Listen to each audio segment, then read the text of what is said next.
खास करून प्रसिद्ध आहे ते महिलांच्या बचत गटासाठी आणि खवय्यांसाठी मांसाहार या सेक्शनमध्ये. इथे काही ज्येष्ठ नागरिक आहेत ज्यांना कडाडून भूक लागली असं एकंदरीत त्यांच्या आविर्भावावरून वाटतंय. काका नमस्कार. नमस्कार. आपलं परिचय? मी गायकवाड बीजे. कुठून आलात आपण? सांगवी.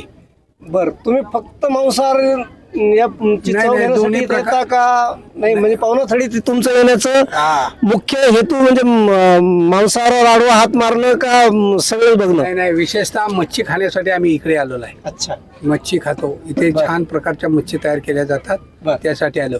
आणि माननीय शंकर शेठ जगताप यांनी या प्रवणा थडीचं जे आयोजन केलं आहे ते उत्तम आहे. विविध प्रकारच्या वस्तू इथे मिळतात आणि छान वस्तू मिळतात. त्याचप्रमाणे विविध प्रकारचे अन्नपदार्थ या ठिकाणी आहेत गावरान पद्धतीचे. त्याचा आस्वाद घेण्यासाठी वेगळा अनुभव आणि आनंद या ठिकाणी मिळतोय. धन्यवाद. माशात अनेक प्रकार आहेत. तुमचं कुठलं स्पेसिफिक आवडती डिश आहे का? आमचं कोळंबी अशी आवडती डिश आहे आणि आम्हाला ते आवर्जून इथं पाहुणा तडीत गेले आम्ही 10 वर्षापासून इथं खाण्याचा आम्हाला योग होते. कैलासवासी लक्ष्मण भाऊ जगताप आहेत त्या काळापासून आम्ही ह्याचा आनंद घेतो. आणि एक छोट्या गावात कशी जत्रा असते, उरूस असतो, त्या प्रकारचा इथं आम्हाला सर्व पाहायला मिळतं. बैलगाडी म्हणा, ज्योतिषी म्हणा, भारुडं म्हणा, ह्या प्रकारच्या लोककलाही पाहायला मिळतात. तोही आनंद मिळतो. संस्कार आणि संस्कृतीचे त्याचबरोबर व्यावसायिक असं हे जतन या ठिकाणी केलं जातं. आम्ही राहटणीवरनं खास इथं आमचा धर्मवीर गार्डनचा ग्रुप जो आहे फेमस राहटणीमध्ये, तर त्या ग्रुपच्या वतीने आम्ही इथं भेट द्यायला आलो आहोत. शंकर भाऊंच्या ऑफिसला जाऊन सहज भेटून आम्ही इकडं म्हणलं तर चला एक नॉनव्हेजची पार्टी किंवा सी फूडची पार्टी करण्यासाठी एकत्र आलो आहोत. आणि ह्या जत्रेनिमित्त एकत्र येण्याचं काम आणि संस्कार जपणूक संस्कृती जपणूक करण्याचं काम मोठ्या प्रमाणात होत आहे. ही अतिशय आनंदाची गोष्ट आहे. आणि आज वाढदिवसानिमित्त बाळासाहेब पवार यांचा वाढदिवस आहे, तर त्यांनी ह्यांचं आजचं जे अर्थ नियोजन आहे ते त्यांनी आमच्यासाठी केलेलं आहे पाहुणा थडीच्या जत्रेत. धन्यवाद. शेवटचा प्रश्न.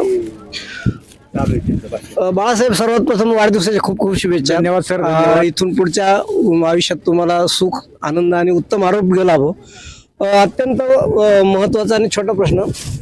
हे जे नॉनव्हेज आहे तुलनेत हॉटेलच्या तुलनेत स्वस्त आहे का, किंवा चवेत काय फरक आहे? म्हणजे जसे मसाला वगैरे जो कसं असतं सर, घरगुती असतं. हा, हॉटेलमध्ये हॉटेल मोठं असतं आणि ही करा सुरू. घरगुती व्यवसाय, घरगुती मसाला असतो यांच्याकडे. तेल कमी वापरतात आणि एकदम घरी जसं जेवण असतं तसं आणि कमी पैशामध्ये हे जेवण होतं. आणि म्हणजे तुलनेने स्वस्त आहे. हो. ओके.